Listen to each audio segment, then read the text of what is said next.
सुप्रभात बच्चों। इसके पूर्व की व्याकरण कक्षा में हमने भाषा के मौखिक और लिखित रूप के बारे में जाना। आज हम भाषा के विविध रूप, बोली, लिपि और व्याकरण के बारे में जानेंगे। तो हम प्रारंभ करते हैं। बच्चों, जो हिंदी भारत में आज बोली जाती है उसका साहित्यिक और प्रचलित नाम खड़ी बोली है। कुछ विद्वानों का मानना है कि उत्तर प्रदेश के आसपास के जो इलाके हैं वहाँ पर यह बोली जाती है और यह बिल्कुल खरी खरी बात कहने के लिए प्रयोग की जाती है। इसी कारण से इसे खड़ी बोली कहा जाता है। बच्चों, स्थिति जो भी रही हो, परंतु आज भारत में यही खड़ी बोली बोली जाती है। इसमें संस्कृत, प्राकृत, पाली, अपभ्रंश, राजस्थानी, ब्रज, अवधी, अंग्रेजी, फ्रेंच, उर्दू आदि भाषाओं के शब्दों का प्रयोग किया जाता है। इसीलिए इसे संपर्क भाषा भी कहते हैं। बच्चों, आज हम हिंदी के विविध रूप के बारे में जान रहे हैं। पहली भाषा है संपर्क भाषा, दूसरी राजभाषा, तीसरी राष्ट्रभाषा और चौथी मानक भाषा। बच्चों, सर्वप्रथम हम संपर्क भाषा के बारे में जानेंगे। जो भाषा वैचारिक, सांस्कृतिक और भाषा स्तर पर जोड़ने का कार्य करे उसे हम संपर्क भाषा कहते हैं। भारत में हिंदी और अंतर्राष्ट्रीय स्तर पर अंग्रेजी संपर्क भाषा का काम कर रही है।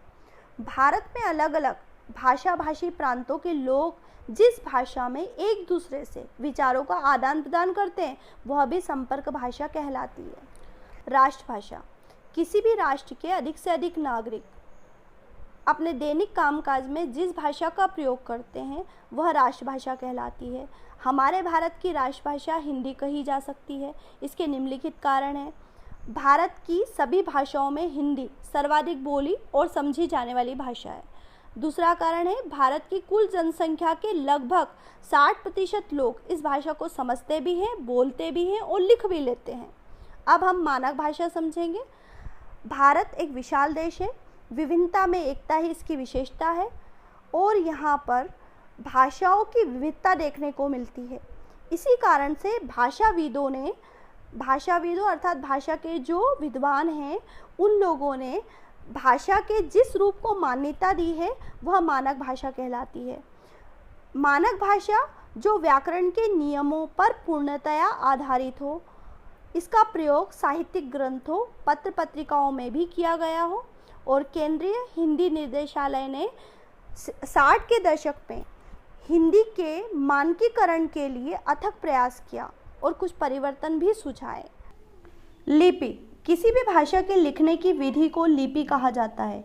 भाषा को लिखने के लिए हमें कुछ चिन्हों की आवश्यकता होती है और ये चिन्ह निश्चित होते हैं। उदाहरण के लिए देवनागरी लिपि में क वर्ण को क इसी तरह ही लिख सकते हैं, किसी और तरह से नहीं।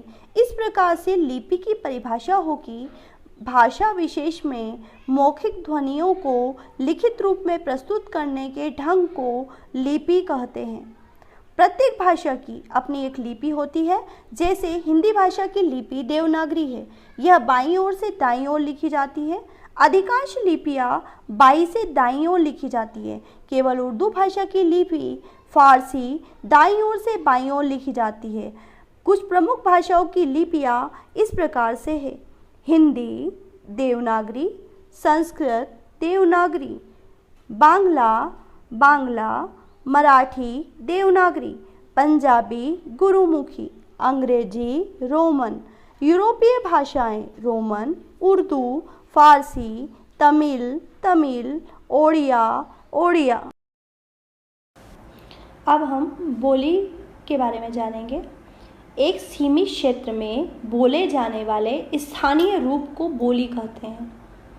स्थानीय रूप का मतलब होता है जो उस स्थान विशेष में बोली जाती है, उसे हम बोली कहते हैं। बच्चों, कहा जाता है कोस कोस पर पानी बदले 4 कोस में बानी। हर 4-5 मील पर बोली में बदलाव आ जाता है। बोली बोलचाल का माध्यम होती है, इसमें साहित्य रचना नहीं होती है। जब बोली विकसित होने लगती है और उसमें साहित्य रचना होने लगती है तो धीरे धीरे वही बोली भाषा का रूप धारण कर लेती है। तब भाषा का व्याकरण निश्चित होने लगता है। तो हम इसे इस प्रकार से कहेंगे: सीमित क्षेत्र में बोली जाने वाली भाषा के स्थानीय रूप को बोली कहते हैं। क्षेत्र के आधार पर यह भाषा का सबसे छोटा रूप है और भौगोलिक कारणों से ही बोलियों का निर्माण हुआ है। बच्चों, अब हम हिंदी की बोलियों के बारे में जानेंगे। हिंदी केवल खड़ी बोली का ही विकसित रूप नहीं है, इसके निर्माण में कुल 18 बोलियों का योगदान है। इन बोलियों को निम्नलिखित उपभाषाओं में बांटा गया है। पहली पश्चिमी हिंदी, दूसरी पूर्वी हिंदी, तीसरी बिहारी, चौथी राजस्थानी, पांचवी पहाड़ी। पश्चिमी हिंदी के अंतर्गत 5 बोलियां आती है: ब्रज, खड़ी बोली, बांगरू, बुंदेली, कन्नौजी। पूर्वी हिंदी, इसके अंतर्गत अवधी, बघेली और छत्तीसगढ़ी बोलियां आती है। इसके प्रमुख कवि तुलसीदास जी हैं। उनकी प्रमुख रचना रामचरितमानस इसी अवधी बोली में ही लिखी गई है। बिहारी, इनकी प्रमुख बोलियां हैं मैथिली, मगही और भोजपुरी। इस बोली के प्रमुख कवि है विद्यापति। राजस्थानी, इसकी 4 बोलियां हैं मेवाती, मारवाड़ी, हाड़ौती और मेवाड़ी। पहाड़ी, इसकी 3 बोलियां हैं मंडियाली, गढ़वाली और कुमाऊनी। इस प्रकार से बोलियों का भी अपना एक विशेष महत्व है। व्याकरण शब्द का सामान्य अर्थ है विश्लेषण करना। इस तरह से वर्णों, शब्दों या पदों को अलग अलग करके समझना ही व्याकरण है। व्याकरण भाषा को मानक रूप प्रदान कर उसे शुद्ध करता है। इस प्रकार से हम व्याकरण की परिभाषा दे सकते हैं। व्याकरण एक ऐसा शास्त्र है जो वर्णों, शब्दों और वाक्यों का शुद्ध ज्ञान एवं प्रयोग सिखाता है। व्याकरण किसी भी भाषा को शुद्धतम रूप में प्रस्तुत करने का प्रयास करता है। व्याकरण के अंग वर्ण विचार, शब्द विचार, पद विचार और वाक्य विचार, इस प्रकार से व्याकरण के 4 अंग हैं। बच्चों, अब आप जान गए होंगे भाषा अपनी बात कहने और लिखने का साधन है। भाषा के 2 रूप होते हैं, मौखिक और लिखित। मौखिक भाषा को लिखने के लिए जो लेखन चिन्ह प्रयोग किए जाते हैं उन्हें लिपि कहते हैं। बोली भाषा का स्थानीय रूप है। हिंदी की 18 बोलियां हैं, उनके 5 वर्ग हैं: पश्चिमी हिंदी, पूर्वी हिंदी, बिहारी, राजस्थानी और पहाड़ी। हिंदी भारत की राजभाषा है।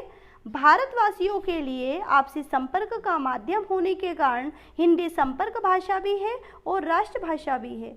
हिंदी के अतिरिक्त अन्य 21 भाषाएं भी भारत की राष्ट्रीय भाषा है और भाषा के नियमों को ही व्याकरण कहते हैं।